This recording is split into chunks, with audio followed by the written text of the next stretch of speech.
Isang mapanganib na laro ng tagu-taguan ang nagaganap ngayon sa Vovchansk, kung saan halos 80% ng mga gusali ay nawasak dahil sa pambobomba.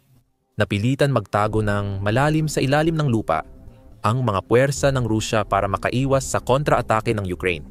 Nagtatago ang mga Ruso habang sumusulong. Nakaisip ang Ukraine ng taktika para mapigilan ang kanilang pag-usad. Akala ng tropang Ruso ligtas sila sa ilalim ng lupa, pero nagkamali sila. Literal. Pinalalabas ng Ukraine ang mga sundalong Ruso sa mga taguan gamit ang mga mina na nagpapakita ng mabagsik na taktika laban sa ambisyon ng Russia sa Vovchansk. Para maintindihan kung bakit ginagamit ng Ukraine ang bagong taktikang ito, mahalagang malaman muna ang sitwasyon sa Vovchansk. Sa mga lungsod na tinarget ng puwersa ni Putin sa Ukraine, isa ang Vovchansk sa pinakamasamang halimbawa ng pinsalang dulot ng artillerya ng Russia. Halos wala nang natirang gusali sa lungsod, kaya napipilitang maglakad ang mga sundalo sa gitna ng guho, habang umaasa na sapat na ang mga wasak na pader ng ladrilyo para bigyan sila ng panangga. Sa baluktot na bersyon ng labanan sa lungsod, kaunti lang ang interes ng Rusya na lumaban sa winasak na labi ng dating may ipagmamalaking lungsod ng Ukranya. Sa halip, ginagamit nito ang mga lagusan at imburnal sa ilalim ng Vovchansk para makausad. Ayon sa Euromaidan Press, noong Setyembre, 14 ang mga sundalong Ukranyano sa Vovchansk ay dumaranas ng di makayang kalagayan dahil sa bagong mine-based tactic ng Ukranya. Ilang metro lang ang layo ng kalaban sa lupa, walang natirang buo na gusali, at sa ilalim ng konkreto at aspalto, nakatago ang kanilang kuta at lagusan. At ang realidad para sa mga sundalong Ukranyano ay ang paggamit ng Russia sa mga lagusan ng Vovchansk ay hindi na bago. Noong Oktubre 2024, iniulat ng The New Voice of Ukraine na nagsimulang gumamit ng taktika ang mga sundalong Ruso sa Vovchansk na nakita na ng Ukraine sa buong linya ng labanan. Mula pa noong 2023, imbes na harapin ang mga sundalong Ukranyano sa lupa, naghukay ng mga lagusan at daanang ilalim ng lupa ang mga tropang Ruso sa Vovchansk. Sa pamamagitan ng mga lagusang ito, nakakagawa ang Russia ng mga daanang logistical sa lungsod para mapanatiling matatag ang kanilang mga sundalo sa ibabaw ng lupa. May sapat na supply. Ayon sa bagong tinig ng Ukraine, maaaring gamitin ng mga sundalo ng Russia ang mga lagusang iyon para lusubin ang depensa ng Ukraine. Hindi alam ng Ukraine na paparating na ang mga Ruso. Ipinunto ni Vladimir Dektaryov, tagapagsalita ng militar ng Ukraine, ang mga hamong dala ng estratehiya ng Russia para sa Ukraine. Mas angkop ito sa labanan sa lungsod at mga kalapit na lugar kaysa sa mga kagubatan. Tama, dapat tandaan na magaling silang maghukay. Makikita natin sa ating opensiba kung gaano kahirap paalisin ang kalaban sa kanilang lungga. Ayon kay Dektaryov, kailangan pa rin nating gamitin ang lakas ng tao at impanterya para paalisin sila sa mga lungga. Mahalagang punto ang huling pahayag na iyon. Malaking dahilan sa matagalan nilang depensa laban sa Russia ang paggamit ng Ukraine ng mga drone sa digmaan. Sa kasalukuyan, drone ang sanhi ng halos 70% ng nasasawi sa magkabilang panig, ayon sa New York Times. Kapag nasa ilalim ng lupa ang kalaban, halos di magamit ang mga aerial drone. Hindi makakapagpakawala ng kamikaze attack ang mga operator ng Ukraine sa mga sundalong Ruso na di nila nakikita. At ito ay isang katotohanang ginagamit ng mga tropa ng Russia sa Vovchansk para sa kanilang kalamangan sa halos isang taon na. Pagsapit ng Marso 2025, mas malinaw na ang estratehiyang nakabase sa lagusan ng Russia. Noong buwang iyon, nagbahagi ang Defense Express ng komento mula sa hindi pinangalanang miyembro ng 34 Separate Motorized Infantry Battalion ng Ukraine.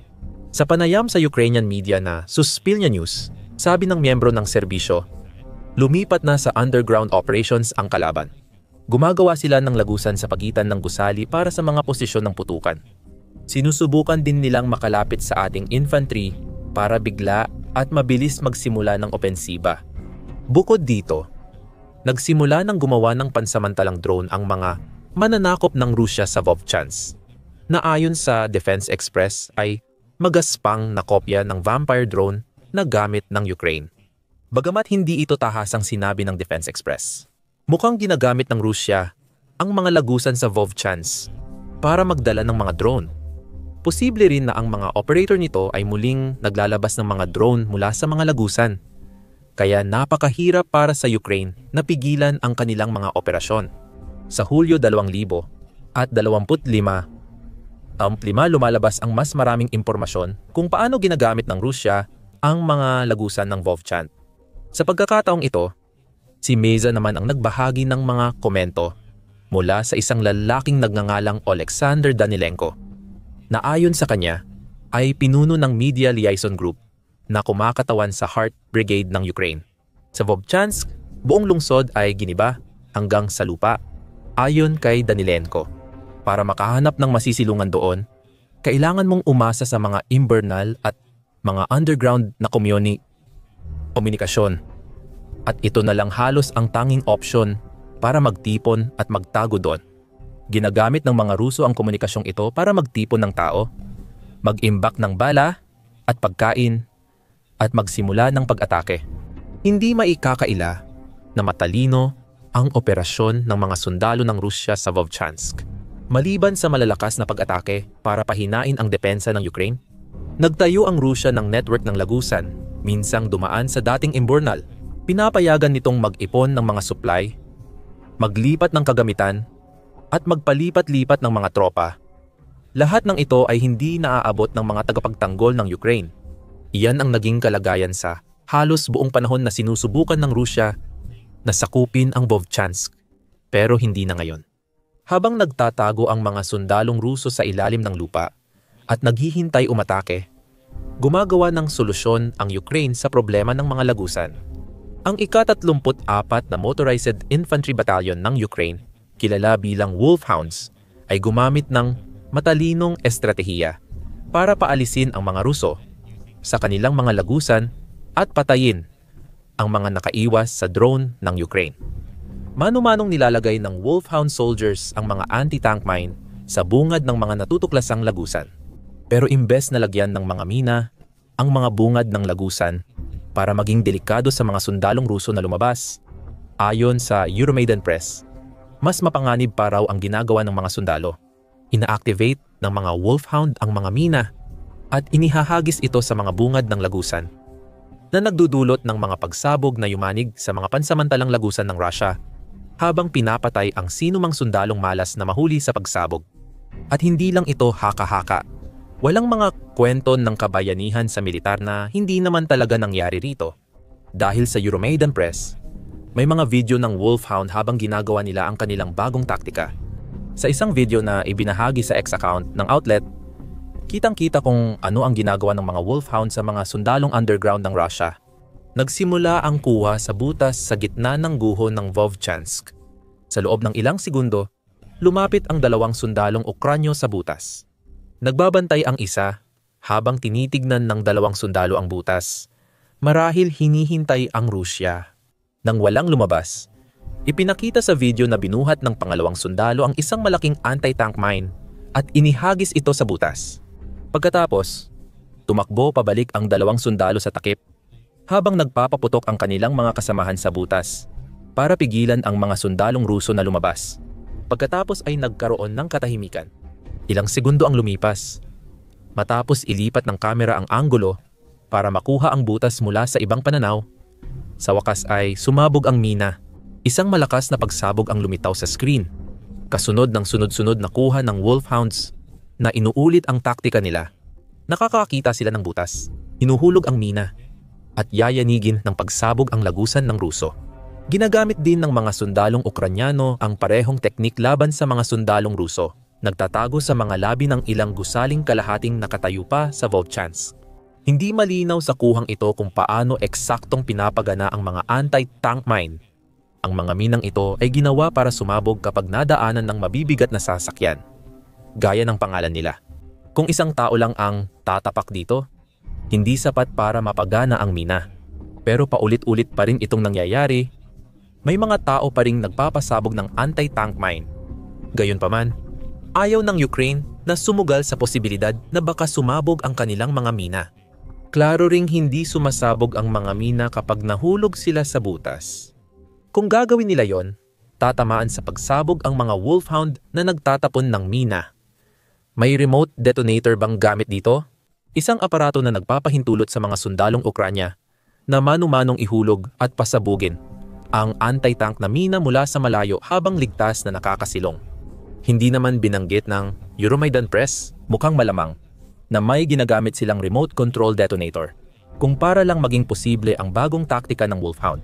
Bukod pa rito, halos imposible para sa mga sundalong Ruso na ma-deactivate ang mina bago sumabog dahil sa remote detonation. Kaya ang malinaw dito ay may bagong technique na maaaring gamitin ng Ukraine para posibleng pabagsakin ang mga tunnel na itinayo sa ilalim ng Vovchansk, sabay na tinatabunan ang mga labasan at pasukan nito.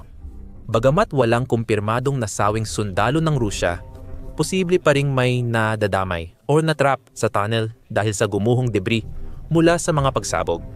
Mapanganib ang estratehiyang ito at kitang-kita sa mga kuha na sanay ang Wolfhounds sa kolektibong teknik nila. Hindi na rin ito dapat ikagulat ng sino mang nakarinig sa mga nagawa ng batalyon. Makatarungan sabihing isa sa mga pangunahing dahilan kung bakit hindi makuha ng Rusya ang Vovchansk ay dahil sa Wolfhounds. Ang kanilang pagtatanggol sa mga labi ng isang lungsod na maaaring hindi na maibalik sa dati nitong ganda ay naging mabagsik at epektibo. Halimbawa, naglathala ang Ukraine Today ng isang artikulo noong Mayo kung saan isiniwalat na naubos ng Wolfhounds ang mahigit 500 sundalong Ruso sa unang 4 na buwan ng 2,000 at 25 lahat sila sa Vovchansk. Karamihan sa mga sundalong iyon ay yaong mga hindi pinalad na mailabas mula sa mga lagusan para makasali sila sa mga tinatawag na meat assaults na paboritong gawin ni Putin. Nabanggit sa video na matalinong estratehiya ng Russia ang mga lagusan sa ilalim ng lupa dahil naiiwasan ng puwersa ni Putin ang direktang labanan sa tagapagtanggol ng Ukraine. Mali na ang palagay na iyon.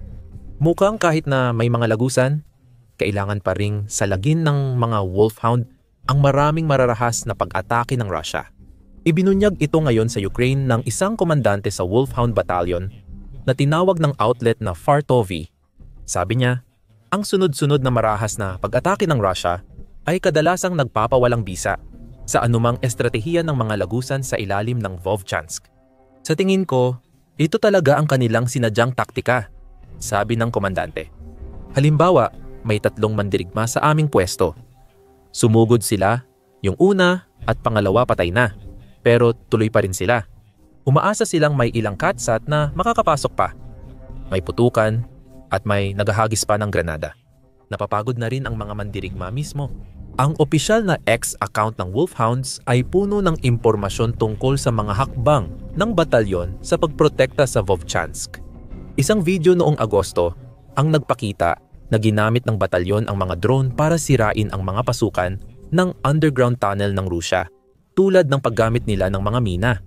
Maaaring hindi kasing lakas ng pagsabog ang dala ng mga drone na ito, pero epektibo sila kapag may mga bitak at butas na pwede nilang pasukin. Ibinunyag ng Wolfhound, isa sa mga batalyon ng Ukranya, kung paano umaasa si Putin sa mga dayuhang sundalo sa kanyang pananakop. Noong Hulyo, sinabi ng batalyon na nahuli nila ang isang Chinese bayarang sundalo sa mga guho ng Vovchansk.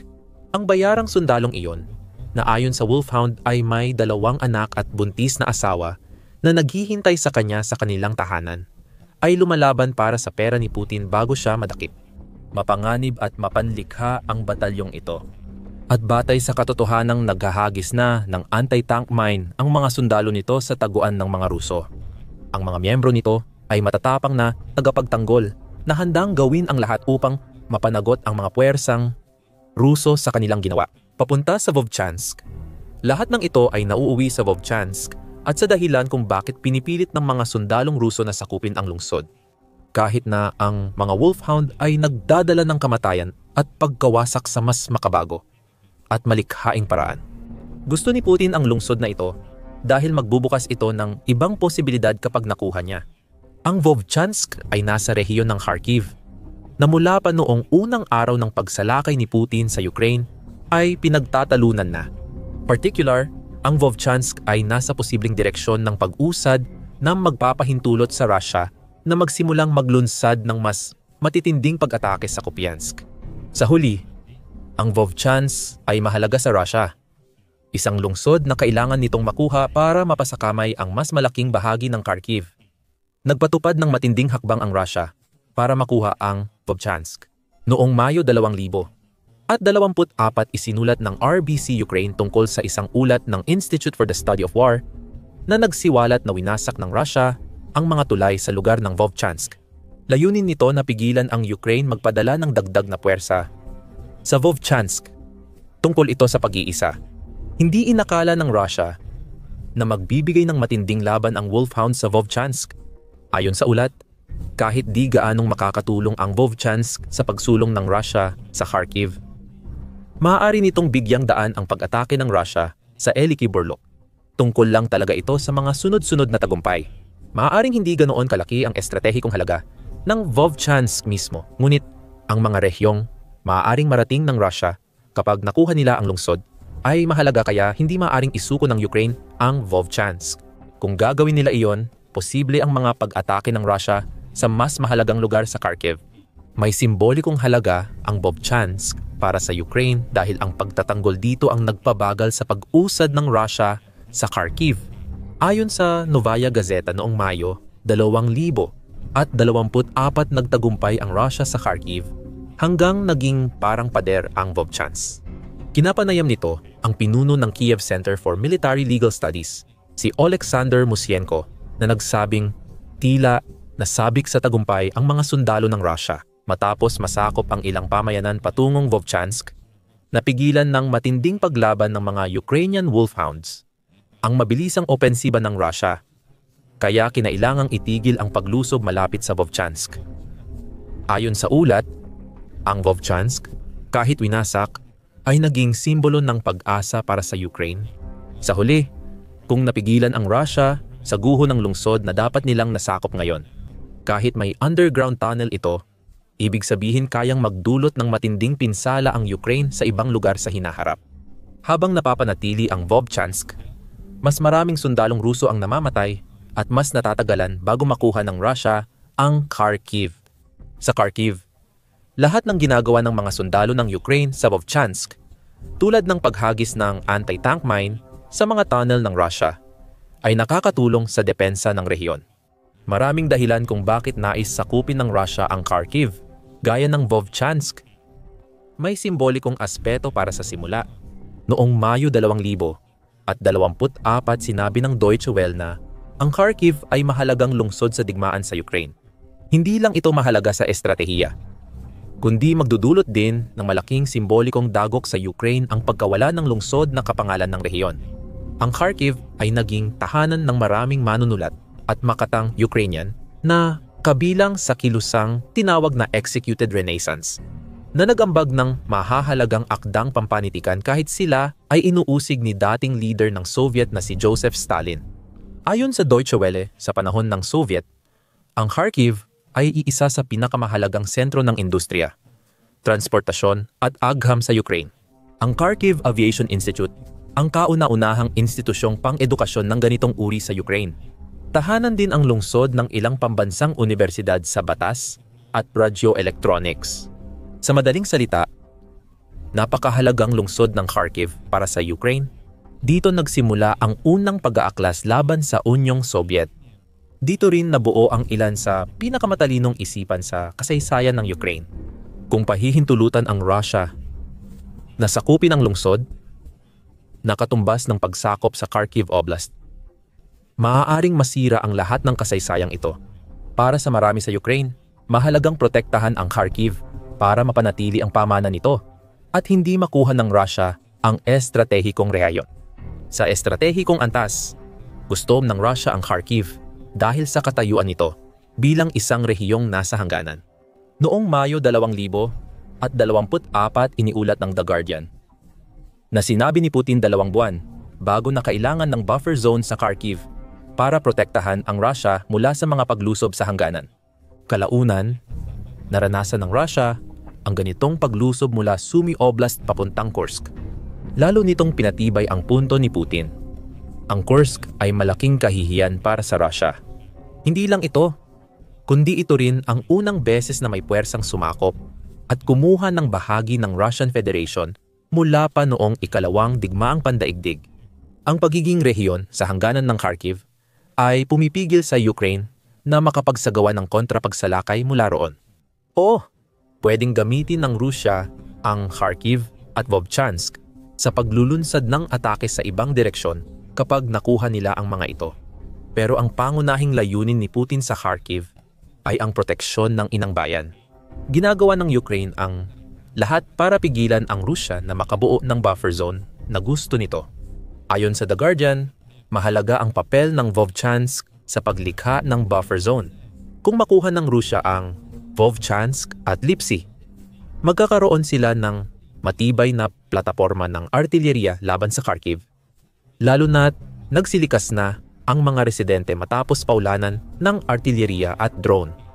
Ayon sa pananaw, kailangang manatili sa kamay ng Ukraine ang Kharkiv o kahit papaano ay hindi ito tuluyang maagaw ng Rusya. Mahalaga ang Vovchansk sa estratehiya ng Ukraine, kung saan ang Wolfhound Battalion ay mano-manong nagdadala ng anti-tank mine sa mga lagusan ng Rusya. Lubhang mapanganib at maaaring pabaya ang taktikang ito, ngunit ayon sa mga video, ilang ulit na rin itong nagtagumpay. Kung tatanungin ang miyembro ng Wolfhound Battalion kung sulit ang kanilang pagsisikap para sa Vovchansk, siguradong oo ang sagot nila. Kahit pa ang ibig sabihin nito ay mano-manong ihulog ang mga mina na may nakakakilabot na lakas ng pagsabog sa mga lagusan. Gagawin ng mga tagapagtanggol ng Ukraine ang lahat ng kinakailangan para mapigilan ang Russia na sakupin ang Vovchansk ngayon. Ang pagkabigo ng Russia sa Vovchansk ay nakita rin sa ibang bahagi ng Ukraine nitong mga buwan. Noong Mayo, inilunsad ni Putin ang opensibang tag-init na layong magtagumpay ang Russia. Sa halip, ang opensiba ay naging simula ng pagkatalo ni Putin. Nawalan ang Russia ng 200 at 10,000 sundalo ng walang napala. Panoorin ang aming video at mag-subscribe sa The Military Show para sa mga balita sa taktikang gamit ng Ukraine laban sa pananakop ng Russia.